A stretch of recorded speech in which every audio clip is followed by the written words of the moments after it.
Hello everyone, with a pleasing smile, welcome to all of you at our YouTube channel, and we are here to continue our office use sentences. Yes, these are very useful phrases which you can use in your office time.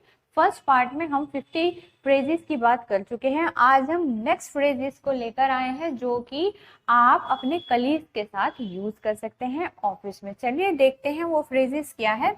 First one is late me help you out with this problem. जब भी आपके colleague को कोई problem आ रही है काम में, है ना, तो आप उनकी हेल्प के लिए कह सकते हैं लाइए मैं आपकी हेल्प कर देता हूँ इस प्रॉब्लम को सॉल्व करने में।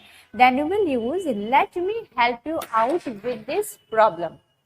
And the next is, don't worry, I'll inform the boss about your concern. यहाँ पर concern का मतलब है संबंधित। यहाँ पर हम पर्टिकुलर प्रॉब्लम डिस्कस नहीं कर रहे हैं, यहाँ पर हम पर्टिकुलर उस टॉपिक को ओपन नहीं कर रहे हैं कि मैं किस बारे में बॉस को बता दूंगा। लेकिन मान लीजिए मैंने अपने किसी कलीग को कहा है कि मैं आज आ नहीं पाऊंगा, मेरी तबीयत खराब है, तो आप बॉस को बता देना, तो वो उस बारे में बॉस को बता देगा। लेकिन वहां पर वो पूरी डिटेल नहीं दे रहा है कि किस बारे में बता देगा, बस वहां पर कंसर्न वर्ड यूज किया गया है। यही आपको इसी से समझ में आ जाएगा कि आपसे जुड़ी जो बात वो उसको इन्फॉर्म करनी है, मैं कर दूंगा, आप चिंता मत कीजिए। Don't worry, I will inform the boss about your concern. Okay, next one is let's have lunch together in the canteen. आइए कैंटीन में लंच साथ में करते हैं। Okay, I am very blessed to have colleagues like you. कहीं कहीं पर colleagues बहुत अच्छे होते हैं, वैसे तो प्रैक्टिकली आपको ये देखने को नहीं मिलेगा क्योंकि हर जगह बहुत ही तगड़ा कंपटीशन रहता है। But if you will get good colleagues then you can say I am very blessed to have colleagues like you. मैं बहुत भाग्यशाली हूँ, बहुत ही धन्य हूँ जो मुझे आपके जैसे अच्छे कलीग्स मिले हैं। Let's work on the presentation to not lag. पहले तो इस लाइन का सेंस समझते हैं। Let's work on the presentation, इसका सेंस होता है कि आइए प्रेजेंटेशन पर काम करते हैं, क्योंकि ऑफिस में कई बार हमें टीम वर्क करना पड़ता है और साथ में मिलकर प्रेजेंटेशन प्रिपेयर करनी होती है। तो उस समय आप कह सकते हैं let's work on the presentation to not lag. का क्या सेंस है? टू नॉट लैग मतलब पीछे ना रह जाएं कहीं हम। Okay, next phrase, are you guys comfortable with the timings of the meeting. Whenever you are asking about the timing schedule with your colleagues, जब भी आप अपनी मीटिंग के टाइम के लिए कंफर्म कर रहे हैं अपने कलीग से कि क्या आप इस टाइम से कोई प्रॉब्लम तो नहीं है आपको, आप कंफर्टेबल हैं इस टाइम से, are you guys comfortable with the timings of the meeting. And here ये जो गाइस वर्ड है ये गर्ल्स एंड बॉयज दोनों के लिए यूज किया जाता है। जब दोनों कंबाइनली हम यूज कर रहे हैं, ग्रुप में अगर गर्ल्स एंड बॉयज दोनों हैं, then you can use this word guys. Are you guys comfortable with the timings of the meeting. क्या आप मीटिंग के टाइम से संतुष्ट हैं, कोई प्रॉब्लम तो नहीं है। And the next sentence is no worries, चिंता मत कीजिए, I will update you about the discussion. कभी कभी हमारे साथ का कोई कलीग अगर मीटिंग अटेंड नहीं कर पाता है, तब हम उसे कहते हैं आप चिंता मत कीजिए, जो भी डिस्कशन होगा मैं आपको बता दूंगा। उस केस में आप बोलेंगे नो वरीज, चिंता मत करो, will update you. Again the contraction form is here, we will update you about the discussions। जो भी वहां पर डिस्कशन होगा, जो भी मीटिंग में होगा, हम आपको इन्फॉर्म कर देंगे। And the next one is I won't be able to catch up with you guys. Again जब मैं किसी मीटिंग या डिस्कशन में नहीं प्रेजेंट हो पा रही हूँ, देन मैं इन्फॉर्म कर रही हूँ कि गाइज मैं आज आपके साथ नहीं बैठ पाऊंगी या मैं आज नहीं मिल पाऊंगी, मीटिंग अटेंड नहीं कर पाऊंगी। I won't be able to catch up with you guys. The next one is today I am under the influence of weather। Today आज I am under the influence of the weather it is। and आप कह सकते हैं कि मौसम के प्रभाव में आ गया हूं मैं, मतलब मौसम चेंज होने के कारण मुझे थोड़ी सी प्रॉब्लम हो गई है, तबीयत खराब हो गई है। देन यू कैन से मेरी आज तबीयत खराब है, today I am under the influence of weather। and the next one is bye everyone, bye bye everyone, I have to leave early today। मुझे आज जल्दी जाना है। have to is a modal verb, ये दिखाता है कि कोई भी काम जो आपको अभी जरूरी करना है। I have to leave early today, मुझे आज जल्दी जाना है। see you tomorrow, कल मिलते हैं। excuse me, it's an urgent call, may I please। whenever you are just going to attend a call, जब आपकी कोई कॉल आ जाए और आप उस कॉल को अटेंड करना चाहते हैं, this is very important call, तो आप परमिशन ले रहे हैं, आप कह रहे हैं क्षमा कीजिए, यह मेरी बहुत ही जरूरी कॉल है, क्या मैं अटेंड कर सकता हूँ? May I please, here you are taking permission.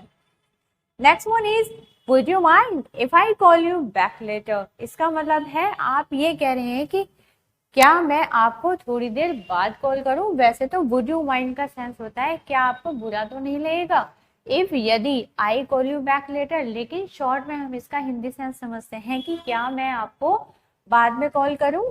Here again you are taking permission, that's why you are using would here. Would you mind if I call you back later? Could you please fetch me some stationery from the storeroom? What is the sense of fetch here? Fetch का sense होता है कुछ लेकर आना, bring। इसको आप normal word में bring भी यूज कर सकते हैं, but the fetch is very good word for this. Could you please fetch me? क्या आप मेरे लिए ला सकते हैं some stationery from the store room. Store room से जब भी आपको पेपर या स्टेशनरी से रिलेटेड कोई भी सामान मंगाना है, then you will use this phrase.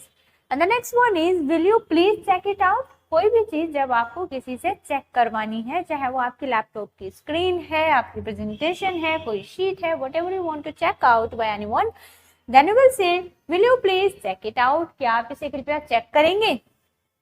The electricity connection seems to be unstable. कई बार ऑफिस में सिस्टम्स बहुत ज्यादा होने के कारण इलेक्ट्रिसिटी पर लोड हो जाता है, कई बार कुछ प्रॉब्लम्स आ जाती हैं। Then we can use this phrase. The electricity connection seems to be unstable. बिजली आज अनस्टेबल हो रही है, मतलब बार बार डिस्टर्ब कर रही है, आ रही है, जा रही है, उस चीज के लिए you can use this phrase, the electricity connection seems to be unstable today. Next phrase is sir I beg your pardon. Sir मैं आपसे क्षमा चाहता हूँ, due to some emergency. Due to का सेंस होता है के कारण, कुछ इमरजेंसी के कारण, आपातकालीन परिस्थिति आ जाती है जिनका हमें पता नहीं होता कि अब क्या प्रॉब्लम आने वाली है। For that you can use this phrase I won't be able to report to work. इसका सीधा सीधा मतलब यह है कि सर कुछ इमरजेंसी के कारण मैं ऑफिस नहीं आ पाऊंगा, बट फॉर्मल लैंग्वेज में, ताकि सिचुएशन सामने वाले को बहुत अच्छे से समझ में आ जाए, तो हमें वही वर्ड यूज करने पड़ते हैं कि पॉइंट टू पॉइंट आपका मैसेज पहुंच सके। Sir I beg your pardon due to some emergency I won't be able to report to work. Sir कुछ इमरजेंसी के कारण मैं आज ऑफिस नहीं आ पाऊंगा, मुझे क्षमा कीजिए।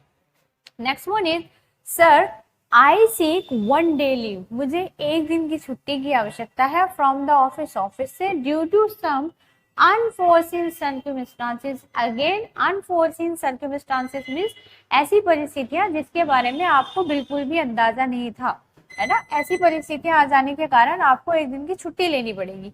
Please accept my leave application. कृपया मेरा छुट्टी का आवेदन स्वीकार करें। I will be grateful to you. मैं आपका बहुत आभारी रहूंगा। If you call back again in the evening. अगर आप शाम को दोबारा कॉल कर लें। What would you prefer to have. आप क्या लेना पसंद करेंगे, चाय, कॉफी। जब भी आप किसी को ऐसे पूछते हैं, then you can use this one, what would you prefer to take या what would you prefer to have. Phrase is before beginning new discussions I would like all of you to introduce yourself. जब भी आप meeting को शुरू कर रहे हैं या प्रेजेंटेशन शुरू कर रहे हैं जहां पर कुछ न्यू मेंबर्स भी इन्वॉल्व हुए हैं, तो वहां पर आप बोल सकते हैं कि किसी नई बात पर चर्चा करने से पहले मैं चाहूंगा कि आप सभी अपना परिचय दें। Then you will use this phrase before beginning new discussion. नए मुद्दे पर चर्चा करने से पहले I would like all of you to introduce yourself. मैं चाहूंगा कि आप सभी अपना परिचय दें। Let's start with the introduction from all the team members. ये टीम के सभी मेंबर्स के इंट्रोडक्शन के साथ आज की मीटिंग या आज की प्रेजेंटेशन शुरू करते हैं। लेट्स स्टार्ट, चलिए शुरू करते हैं विद द इंट्रोडक्शन, परिचय के साथ, from all the team members. Team के सभी सदस्यों के परिचय के साथ आज का डिस्कशन शुरू करते हैं। We all have gathered here to discuss. Whenever you are talking about why you are here, जब भी आप ये बताना चाह रहे हैं कि आज आप किस लिए इकट्ठा हुए हैं, किस मुद्दे पर बात करने के लिए आज की मीटिंग रखी गई है, कह रहे हैं we all have gathered here to discuss, और उसके बाद उस पॉइंट को आप बोलेंगे जिस मुद्दे पर बात करने के लिए आज की मीटिंग रखी गई है। We all have gathered here to discuss blah blah blah, जो भी आप इसमें ऐड ऑन करना चाहते हैं। द प्राइमरी एजेंडा, मुख्य मकसद ऑफ द मीटिंग, इस मीटिंग का, टुडे इज, आज की इस मीटिंग का मुख्य उद्देश्य, मुख्य मकसद क्या है, वो बताने के लिए आप इस फ्रेज को यूज करेंगे। The primary agenda of the meeting today is dash dash dash. The meet was schedule. Again sense वही जाने वाला है, बस आप अपनी कन्वीनियंस के अकॉर्डिंग लाइन यूज कर सकते हैं। द मीट वॉज शेड्यूल, ये मीटिंग बुलाई गई है टू टॉक अबाउट, किस बारे में बात करने के लिए बुलाई गई है, मुद्दा क्या है। फ्रेज भी यूज कर सकते हैं और ये वाली फ्रेज भी यूज कर सकते हैं। It's time to wrap up. Have a wonderful day ahead. Whenever you are going to end up the meeting, जब आप कोई भी मीटिंग या डिस्कशन खत्म करने जा रहे हैं, then you can announce it's time to wrap up. अब मीटिंग को खत्म करने का समय हो गया। Have a wonderful day ahead. आप सभी का दिन शुभ हो। And the next is, आप इस फ्रेज का भी यूज कर सकते हैं। Let's wind up the meeting. चलिए अब मीटिंग खत्म करते हैं। Hope you guys enjoyed the discussion. आशा करते हैं कि आप सबको इस चर्चा में अच्छा लगा होगा, आनंद आया होगा। Thank you for being with us. आप सभी का आने के लिए धन्यवाद, हमारे साथ बने रहने के लिए धन्यवाद। Let's end the meeting with this note. इसी बात के साथ हम आज की मीटिंग खत्म करते हैं। I wish you a great evening ahead. आप सबकी शाम शुभ हो। It depends on the time कि कब आप मीटिंग कर रहे हैं, कब आप ये फ्रेज बोल रहे हैं, तो उसी के अकॉर्डिंग आप यहाँ पर इवनिंग, डे, इस तरीके से वर्ड चेंज कर सकते हैं। The next phrase is, it's an honor to have a meeting with you. जब आप मीटिंग खत्म करने के बाद किसी से प्रसन्नता जाहिर कर रहे हैं कि आपसे मिलकर बहुत अच्छा लगा और आभार प्रकट कर रहे हैं, then you can use this phrase, it's an honor to have a meeting with you.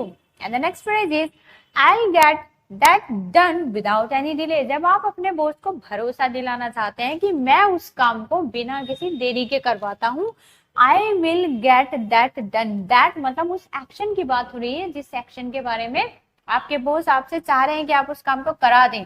I will get that done without any delay. मैं बिना किसी देरी के उस काम को करवाता हूँ। I will be obliged if you call for a team meet. मैं आपका आभारी रहूंगा यदि आप एक अपनी टीम की मीटिंग बुलाते हैं। I beg your pardon. क्षमा करें sir. It was my mistake. मेरी गलती थी। And would not be repeated. और अब इस गलती को दोहराया नहीं जाएगा। कई बार हमसे कोई मिस्टेक हो जाती है तो उसी गलती के लिए आप ऐसे क्षमा प्रार्थी हो सकते हैं कि सर मुझे क्षमा कीजिए, मेरी गलती थी, लेकिन ऐसा दोबारा नहीं होगा। I beg your pardon sir. It was my mistake and would not be repeated. And the next one is, thank you sir for your precious time. Have a great day ahead. जब आप किसी को धन्यवाद दे रहे हैं कि आपका बहुत बहुत धन्यवाद अपना कीमती समय देने के लिए और आपका दिन शुभ हो।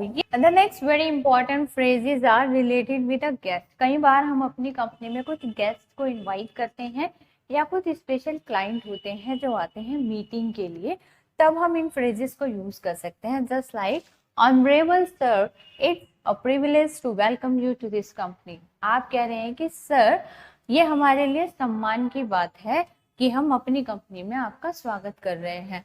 Hope you didn't face any difficulty on the way here. आशा करते हैं कि आपको यहाँ आने में, रास्ता ढूंढने में कोई तकलीफ नहीं हुई होगी। Could I brief you on the agenda of meeting if you allow. अगर आप मुझे अनुमति दें तो क्या मैं आपको मीटिंग के कुछ मुख्य पॉइंट्स के बारे में बता सकता हूँ। ब्रीफ का मतलब होता है शॉर्ट में बताना, और एजेंडा होते हैं वो पॉइंट्स जो मीटिंग में डिस्कस किए जाने वाले हैं। उन पॉइंट्स को रिटर्न फॉर्म में एजेंडा बोला जाता है।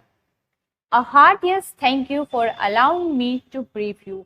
जब आपको परमिशन दे दी जाए और आप वहां से आंसर दे रहे हैं कि थैंक यू सर, आपने मुझे परमिशन दी ये इन पॉइंट्स के बारे में बताने के लिए। Heart yes thank you means आप दिल से धन्यवाद दे रहे हैं।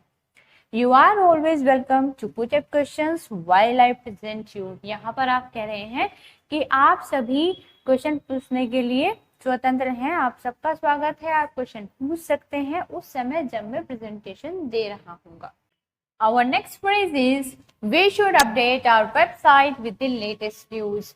Whatever you have वेबसाइट और एप्लीकेशन, अगर आप कह रहे हैं कि हमें अपनी एप्लीकेशन या फिर वेबसाइट पर अपडेटेड मतलब हाल फिलहाल की अपडेटेड न्यूज डालनी चाहिए, ताजा खबरें, then you can use this phrase, we should update our website और application with the latest points और latest news. And the next one is, please bring a notepad and pen to the meeting. जब आप अपने office colleagues को कह रहे हैं कि कृपया मीटिंग में पेन और पेपर साथ लेकर आएं, let's set up a video conference with the overseas branch. कई बार ऐसा होता है कि जब हम मीटिंग करते हैं लेकिन कुछ लोग मीटिंग में फिजिकली प्रेजेंट नहीं हो पाते हैं क्योंकि वो विदेश में है, उस समय हम वीडियो कॉन्फ्रेंस का यूज करते हैं। And you can use this phrase at this time, let's set up a video conference with the overseas branch. Could you share the meeting minutes with everyone? जो भी चीजें मीटिंग में discuss होती हैं उनको नोट किया जाता है, क्या क्या पॉइंट डिस्कस हुए हैं और क्या आगे और क्या नेक्स्ट प्लान है एक्शन करने का, क्या एक्शन आपको कौन सी डेडलाइन तक कंप्लीट करने हैं, उस चीज को कहा जाता है मिनट्स। अब यहाँ पर बोला जा रहा है कि could you share the meeting minutes with everyone? क्या आप उस बैठक के मीटिंग के मिनट्स सबके साथ शेयर कर सकते हैं? We need to improve our customer service. हमें अपनी ग्राहक सेवा में सुधार करने की आवश्यकता है।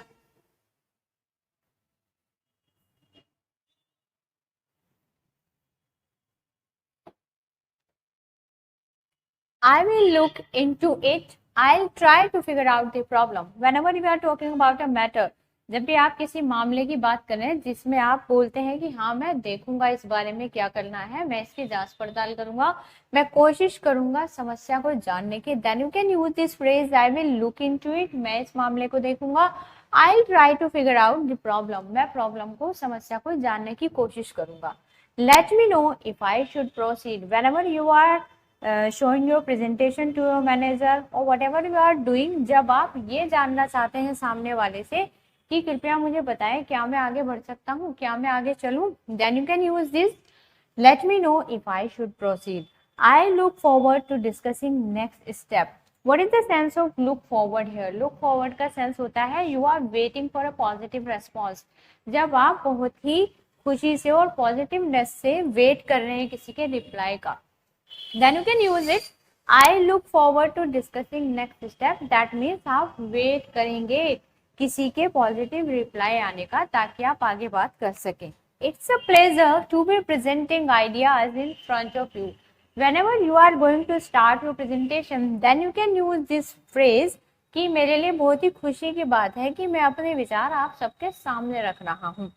It's an honor to be here with all of you. ये मेरे लिए बहुत ही सम्मान की बात है यहाँ आप सबके बीच में उपस्थित होना। Then I hope ये वीडियो आपके लिए हेल्पफुल रहने वाली है। If it will be then please comment me in comment box. And अगर आपको ऐसी वीडियो और चाहिए तो भी आप मुझे कमेंट में जरूर बताइएगा। मिलते हैं नेक्स्ट वीडियो में, तब तक के लिए बाय बाय।